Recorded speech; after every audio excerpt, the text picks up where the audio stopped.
নমস্কাৰ, সকলোকে আন এটি ভিডিঅ'লৈ স্বাগতম জনাইছোঁ। শিল্পী মই তিনিও কালৰ, অতীত, বৰ্তমান আৰু ভৱিষ্যতৰ। আজি শিল্পী দিৱস।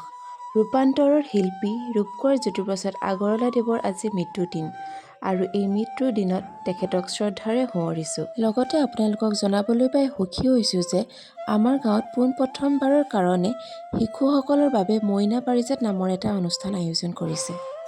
আৰু এই অনুষ্ঠানটো 21 জানুৱাৰী 2024 চন তাৰিখে শুভ উদ্বোধনী কৰা হ'ব। লগতে শিল্পী দিৱসৰ লগত সংগতি ৰাখি জ্যোতি সংগীতত আধুনিক নৃত্য, কবিতা আবৃত্তি আৰু চিত্ৰাংকন প্ৰতিযোগিতা আয়োজন কৰিছে। এই উদ্বোধনী অনুষ্ঠানত আমাৰ ছাত্ৰীসকলে এটি জ্যোতি সংগীতত নৃত্য প্ৰদৰ্শন কৰিব।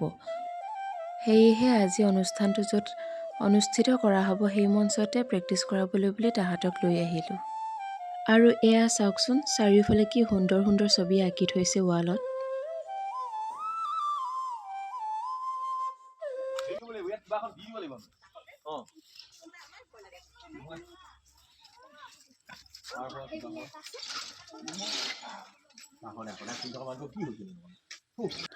এইটোৱে অডিটৰিয়াম য'ত আমাৰ অনুষ্ঠানটো আয়োজন কৰা হ'ব আৰু ইয়াত বহুতখিনি সুবিধা আছে।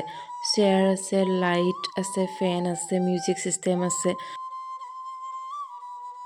ছাত্ৰীসকলে নাচিবৰ কাৰণে আমি মঞ্চটো খালী কৰিবলৈ গৈছিলোঁ, কিন্তু চাওকচোন আমি খালী কৰিবই নাপালোঁ, তাহাঁতি নিজেই আগবাঢ়ি গ'ল।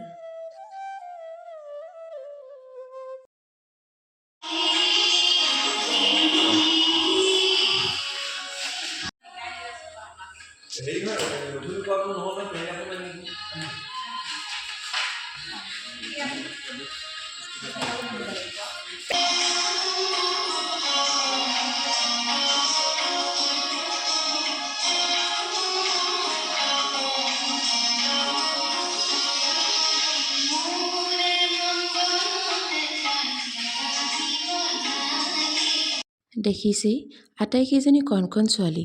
তেওঁলোকে যাতে সুন্দৰকৈ নৃত্য প্ৰদৰ্শন কৰিব পাৰে তাৰ বাবে আপোনালোকে আশীৰ্বাদ কৰিব। আৰু মই অনুষ্ঠানটোত থাকিব নোৱাৰিম, সেয়েহে আজি যিমান পাৰোঁ তেওঁলোকক শিকাবলৈ চেষ্টা কৰিলোঁ। আৰু আপোনালোকৰ শিশুসকল যদি আগ্ৰহী তেন্তে লৈ আহিবচোন 21 জানুৱাৰীত। আৰু আজিলৈ ভিডিঅ'টো ইমানেই। যিসকলে ভিডিঅ'টো চাইছে তেওঁলোকক অশেষ ধন্যবাদ।